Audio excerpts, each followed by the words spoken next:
آج ہم ایک ایسے موضوع پر بات کرنے والے ہیں جو ہمارے مالیاتی نظام کی جڑوں تک جاتا ہے۔ ایک ایسا عمل، ایک ایسا گناہ جس کے بارے میں قرآن میں ایک بہت ہی سخت وارننگ دی گئی ہے۔ کبھی سوچا ہے کہ قرآن پاک میں وہ کون سا ایسا گناہ ہے جس کے خلاف خود اللہ تعالیٰ نے اعلان جنگ کر دیا ہو؟ جی ہاں، یہ گناہ کوئی اور نہیں بلکہ سود ہے، جسے ہم ربا بھی کہتے ہیں۔ تو اللہ کی طرف سے جنگ کا اعلان، آئیے ذرا اس کی سنگینی کو سمجھتے ہیں۔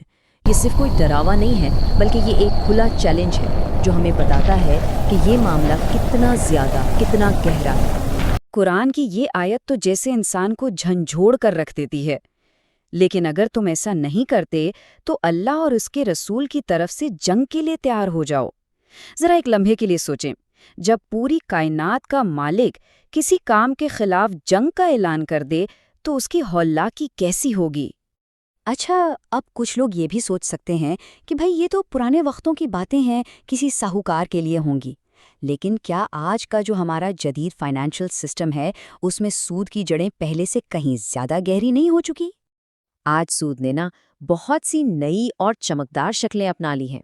بینک لونز ہیں، کار لونز ہیں، بزنس لونز ہیں، اور سب سے بڑھ کر کریڈٹ کارڈز۔ یہ سب چیزیں ہمارے معاشرے میں ایک ناسور کی طرح پھیل گئی ہیں۔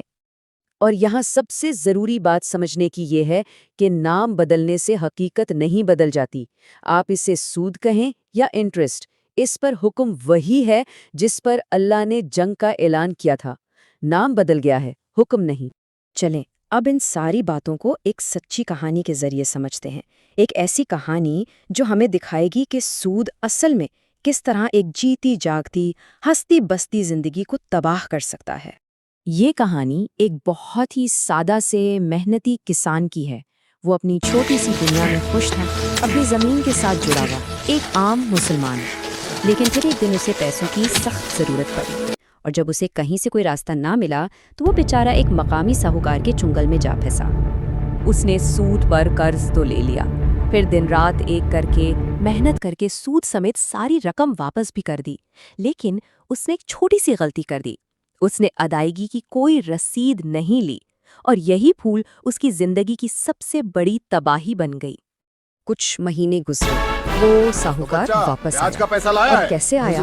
ہاتھی پر سوار کم ہے، اگلی بار دیری مت کرنا، تکبر اور طاقت کا پورا مظاہرہ کرتا ہوا، اور آ کر بڑی ڈھٹائی سے کہنے لگا کہ قرض تو کبھی واپس ہی نہیں کیا گیا۔ اب اس غریب کسان کے پاس اپنی سچائی کا کوئی ثبوت نہیں تھا۔ ساہوکار نے دھمکی دی، میں تمہاری زمین لے لوں گا۔ وہ بیچارہ ڈر گیا، بے بس ہو گیا۔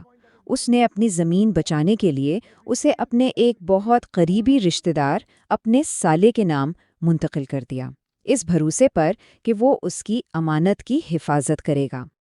وقت گزرتا گیا اور وہ کسان اسی حسرت میں اس دنیا سے چلا گیا۔ آج اس کے بیٹے اپنی وراثت کے لیے، اپنی زمین کے لیے ترستے ہیں، لیکن ان کے اپنے سگے ماما نے انہیں دھوکہ دیا اور زمین واپس کرنے سے صاف انکار کر دیا۔ تو یہ کہانی صرف ایک انسان کی بربادی کی نہیں ہے، یہ ہمیں یہ بتاتی ہے کہ سود کا جو اثر ہے وہ ایک شخص پر ختم نہیں ہوتا، بلکہ آنے والی نسلوں کو بھی اپنی لپیٹ میں لے لیتا ہے۔ یہاں ظلم بھی دوہرا ہوا۔ دیکھیں، پہلے ایک غیر نے، ساہوکار نے اسے لوٹا، اور پھر اس کے اپنے ہی خون نے، اس کے اپنے رشتہ دار نے اسے دھوکہ دیا۔ سود نے ظلم اور دھوکے دونوں کے دروازے کھول دیے۔ اور اب ہم واپس اسی آیت پر آتے ہیں۔ اس کسان کی زندگی جیسے اس آیت کی ایک عملی مثال بن گئی۔ اس نے اللہ کی طرف سے اعلان کی گئی جنگ کو اپنی آنکھوں سے اپنی ہی زندگی میں دیکھ لیا۔ اور یہی اس پورے تجزیے کا سب سے اہم نقطہ ہے۔ یہ جنگ صرف آخرت کے لیے نہیں ہے، یہ اسی دنیا میں بھی لڑی جاتی ہے، جہاں سود ایک انسان کی زندگی میں تباہی، بے سکونی اور مکمل بربادی لے کر آتا ہے۔ تو آخر میں بس یہ یاد رکھنا چاہیے کہ سود صرف پیسہ نہیں چھینتا، یہ عزت چھینتا ہے، سکون چھینتا ہے، رشتے اور پورے کے پورے خاندان تباہ کر دیتا ہے۔ یہ ایک ایسی چھپی ہوئی تباہی ہے جس کی تکلیف نسلوں تک محسوس کی جاتی ہے۔